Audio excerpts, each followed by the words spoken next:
Dear students, यहाँ final section है, ये फंडामेंटल।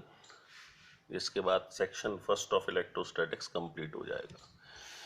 इसका फंडामेंटल पार्ट जो है हम पहले कर चुके हैं, फ्रिक्शनल इलेक्ट्रिसिटी, यानी जब दो बॉडीज़ को हम रब करते हैं तो मैंने आपको बताया था एक बॉडी से दूसरी बॉडी पर इलेक्ट्रॉन ट्रांसफ़र होंगे। जो इलेक्ट्रॉन देगी वो पॉजिटिवली चार्ज्ड, जो लेगी वो नेगेटिवली चार्ज। तो होता क्या है, जब एक प्लस चार्ज हो जाता है एक माइनस चार्ज हो जाता है तो बॉडीज एक दूसरे को अट्रैक्ट करने लगती हैं। और जब हम कहते हैं बॉडीज के अंदर अट्रैक्शन की प्रॉपर्टी डेवलप हो गई, then body is said to be electrified, जिसको कि हम सरल भाषा में कहते हैं बॉडी हैज बिकम चार्ज्ड। यानी अगर मैं कह रहा हूँ कोई बॉडी चार्ज हो गई या इलेक्ट्रिफाइड हो गई, इसके अंदर इस दैट मीन्स उसके अंदर अट्रैक्शन की प्रॉपर्टी डेवलप हो गई। वो उस अट्रैक्शन के लिए हमें क्या करना पड़ेगा, बॉडीज को आपस में रब करना पड़ेगा। तो इसको हम फ्रिक्शनल इलेक्ट्रिसिटी भी कहते हैं। फ्रिक्शन मतलब रगड़ने से जो चार्ज डेवलप हो रहा है।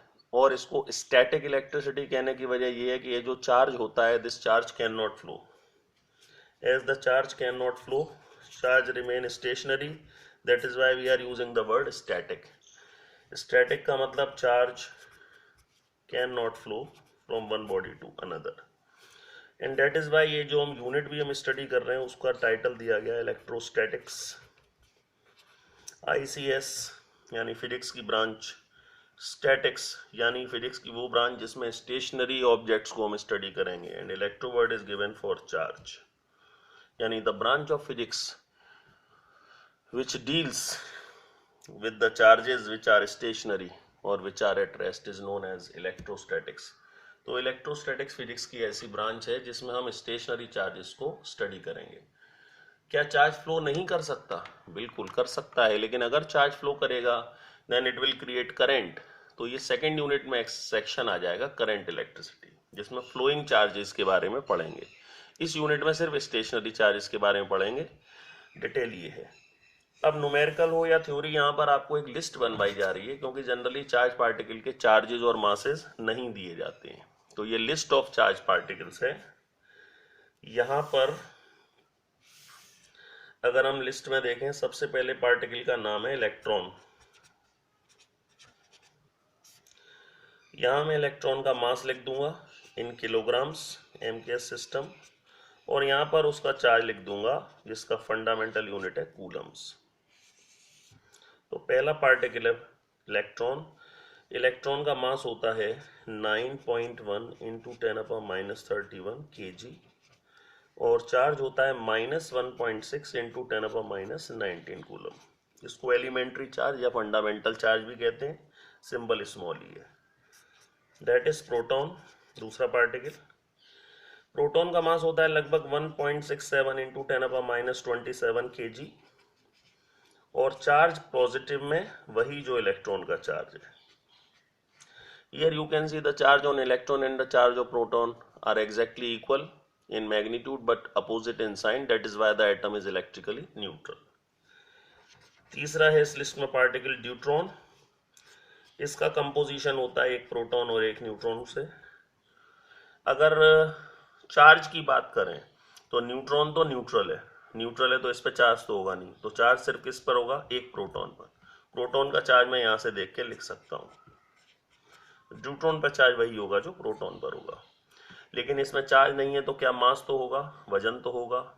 न्यूट्रॉन का मास जैसा कि हम जानते हैं करीब करीब प्रोटॉन के मास के बराबर होता है। तो एक प्रोटॉन का मास यहाँ और एक प्रोटॉन का मास यहाँ, यानी यहाँ पर 2 प्रोटॉन का मास आएगा, यानी ट्वाइस ऑफ प्रोटॉन्स मास। और प्रोटॉन का मास मैं ऊपर से देख के उतार सकता हूँ।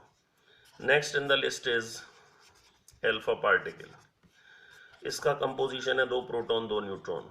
Now you can check, video को पॉज करके कितने लोग इसका चार्ज और मास अपने आप वैसे ही बता सकते हैं। देखिए, न्यूट्रॉन इज न्यूट्रल, इस पर चार्ज होगा नहीं। चार्ज किस पर होगा, 2 प्रोटॉन्स पर। एक प्रोटॉन का चार्ज ये लिखा है, तो 2 प्रोटॉन का चार्ज 2 से मल्टीप्लाई करके ये आएगा। चार्ज नहीं होगा, लेकिन जब मास का कॉलम फिलअप करेंगे तो मास होगा। 2 न्यूट्रॉन का मास कितना, 2 प्रोटॉन के बराबर, तो 2 प्रोटॉन 2 प्रोटॉन, 4 प्रोटॉन्स का मास होगा। तो mass of alpha particle is almost this one. Last is positron. तो इस लिस्ट में पांचवा पार्टिकल है, 1 2 3 4 पांचवा particle. Positron is something like positive electron. अगर आपने लोअर क्लासेस में हिंदी में संधि विच्छेद पढ़ा हो तो ये कुछ कुछ उसी प्रकार का कॉन्सेप्ट है। Positive plus electron is positron, positive का पॉजी, इलेक्ट्रॉन का ट्रॉन, पॉजिट्रॉन। यानी हूबहू इलेक्ट्रॉन है, बस इसे पॉजिटिव कर दो। तो इलेक्ट्रॉन यहाँ नेगेटिव है तो इसको मैं यहाँ पॉजिटिव कर देता हूँ। ये पॉजिट्रॉन का चार्ज होता है। और मास में प्लस माइनस का कोई चक्कर नहीं है, मास को आप एग्जैक्टली ऐसे बनाना है। तो ये लिस्ट आपको मेमोराइज कर लेनी चाहिए, क्योंकि जनरली न्यूमेरिकल प्रॉब्लम्स में ये देखा गया है कि जनरली पार्टिकल्स के चार्ज और मासेस प्रोवाइड नहीं कराए जाते हैं। तो आपको ये चार्ज मास याद होने चाहिए, वो दे दे तो अच्छा है, नहीं दे तो आपको याद होने चाहिए। So here we complete frictional electricity. Property of attraction आने पर बॉडी इलेक्ट्रिफाइड हो जाती है, चार्ज हो जाती है। Electrostatic is the branch of physics in which we deal with stationary charges only. Flow करेगा तो वो सेकेंड यूनिट में पढ़ेंगे, current electricity. And here is the list of charge particles. तो यहाँ पर लिस्ट में जो फर्स्ट कॉलम है, यहाँ चार्ज पार्टिकल का नाम है, उसके बाद उसका मास इन केजी है, देन उसका चार्ज है। ये लिस्ट आपको मेमोराइज कर लेनी चाहिए और मैं नोट्स भी अपलोड कर दूंगा, उसमें भी ये लिस्ट आपको मिल जाएगी। समझाने के लिए अगर आपको कंपोजिशन पता है या संधि विच्छेद पता है तो आप चार्ज मास बता सकते हैं। इलेक्ट्रॉन प्रोटॉन तो आप 6 7 8 से ये एटॉमिक स्ट्रक्चर इंट्रोड्यूस हो जाता है, ये मोस्ट प्रोबेबली आपको याद होंगे। And that's all for today.